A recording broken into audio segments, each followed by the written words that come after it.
If you're struggling to get or stay pregnant and you're taking supplements, please stop for just a second.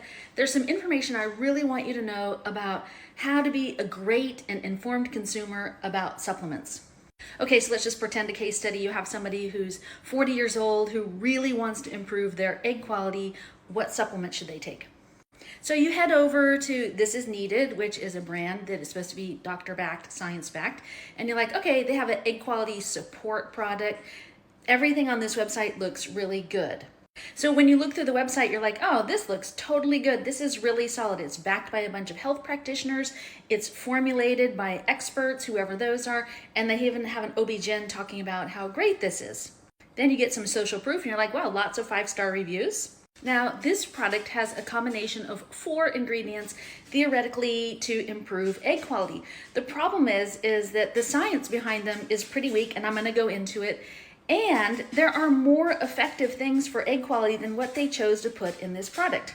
First, green tea extract. Yes, it is an antioxidant, just like pomegranate juice, but there are many ways to get antioxidants without using green tea. One of the problems is that the data are actually equivocal, meaning some data shows it makes a difference for egg quality, some data show that it doesn't. But more importantly, high levels of green tea, and this is a pretty high dose, have been shown to impact the bioavailability of folic acid. So what that says is, like, when you are consuming a lot of green tea extract, that may be keeping you from absorbing folic acid, which is basically the most important ingredient in your prenatal. So for me, I'm like, I would never put this in a product if it has, first of all, mixed data, and 2, if it isn't even safe, because it could be impacting the main reason you're taking your prenatal in the first place.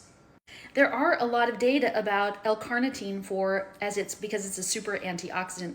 The problem with it is this is too low of a dose to actually make a therapeutic impact. That's the very lowest dose that any studies used. Most were using a dose of around 3,000. So you can see, if you're only getting a fraction of what you need, you aren't going to get the therapeutic effect that the study showed produced when you took it. And unfortunately, it's not been shown to be safe during pregnancy. So I don't want to put anything in any of our products at conceivable that are not safe in pregnancy because of the times when you don't even know you're pregnant and you may be continuing to take it. The research on PQQ is actually pretty impressive for how it may be able to affect the mitochondria. So this is the star of this formula. The dose is correct, which is amazing. I love that they did that. The problem is, again, we don't have sufficient data to know that PQQ is safe in pregnancy. So there's other things we can use. We can use CoQ10. We can use vitamin E. We can use pure inositol at the right dose individually, so that anyone who has any problems isn't going to take anything that they don't need or that isn't going to benefit from them.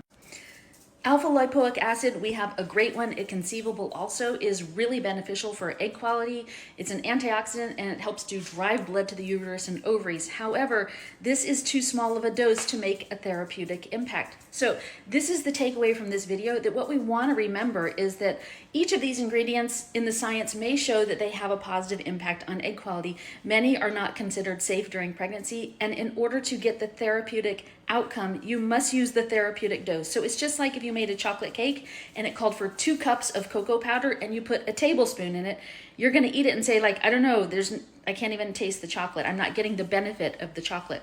So this is why at conceivable, when we're working on egg quality, we actually survey the customer to determine, like, what are the potential problems, when do they need to be taking what, and at what dose, and then we can make those recommendations for you.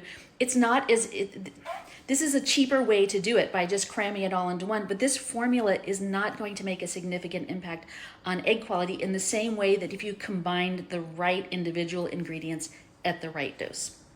I know we're always looking for convenience, but trust me on this, especially for somebody who's like 38, 39, 40, who's a little bit of a hurry. We want to use the highest quality stuff, making sure it's at the right dose so that you actually get the output that you're paying for and hoping for.